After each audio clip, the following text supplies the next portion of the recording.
पंजाबी लोक दास्तानों की दुनिया बड़ी ज़बरदस्त दुनिया है, ताकत, गैरत और दुश्मनी की कहानियों से भरी हुई।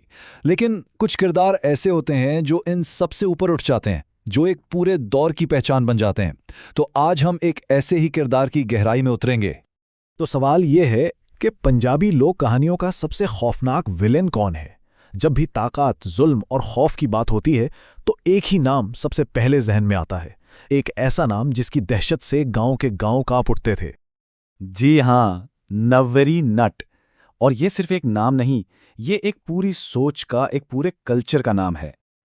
अच्छा, सबसे पहले ये समझना जरूरी है कि नूरी नित कोई असली शख्स नहीं था। वो एक फिक्शनल किरदार है, एक अफसानवी किरदार, लेकिन वो पंजाब की उस देही हकीकत को दिखाता है जहां कानून की नहीं, बस ताकत की चलती थी। तो आइए इस किरदार को परत दर परत खोलते हैं और समझते हैं कि आखिर ये नूरी नित था कौन और इसकी कहानी हमें आज क्या बताती है।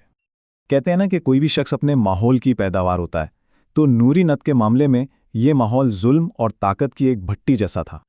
निट कबीले का कानून बड़ा सीधा सा था। रहम करना वो कमजोरी है और इज्जत तो सिर्फ ताकतवर की होती है। बस इसी माहौल में, इसी सोच में पल बढ़कर नूरी एक ऐसा जंगजू बना जिसके दिल में रहम नाम की कोई चीज ही नहीं थी और जिसके लिए इंसानी जान की कोई कीमत नहीं थी। तो जैसे ही नूरी नजवानी में आया, उसने अपने कबीले की तरबियत को अमली तौर पर दिखाना शुरू कर दिया। उसने सिर्फ ताकत हासिल नहीं की, बल्कि इसे खौफ फैलाने का एक हथियार बना लिया। नूरी नत का तरीकाकार सिर्फ गलबा पाना नहीं था, वो अपने दुश्मनों के लिए बर्बरियत की ऐसी मिसाल बनाता था कि उसका खौफ दूर दूर तक फैल जाए। उसके लीडरशिप का मकसद सिर्फ अपने कबीले का दबदबा कायम करना था और उसके नज़दीक जुल्म ही ताकत का सबसे बड़ा इजहार था। जरा तसव्वुर करें, नट आया नट, ये सिर्फ एक जुमला नहीं था, ये दहशत की एक चीख थी। जब ये नारा गूंजता था ना, तो लोग अपने घरों और खेतों में छुप जाते थे। ये नूरी नट की आमद का ऐलान होता था। लेकिन हर जालिम के सामने कोई ना कोई दीवार जरूर खड़ी होती है। नूरी नत की जिंदगी में वो दीवार था मौला जट, और ये पंजाबी लोक दास्तानों का सबसे बड़ा टकराव था। तो इन दोनों की दुश्मनी की जड़ें बहुत गहरी थीं। यह सिर्फ इलाके पर कब्जे की जंग नहीं थी, इसमें जाती अना यानी पर्सनल ईगो और नस्लों से चली आ रही खानदानी दुश्मनियां भी शामिल थीं। सीधी सी बात है, नूरी नत के लिए मौला जट उसकी बादशाहत के रास्ते में सबसे बड़ी रुकावट था। लेकिन ये लड़ाई सिर्फ दो इंसानों की नहीं थी, ये दो नजरियों की जंग थी। एक तरफ नूरी नत का जब्र और ताकत का गुरूर था, तो दूसरी तरफ मौला जट की इंसाफ और हक की आवाज थी। ये असल में जुल्म और इंसाफ का टकराव था।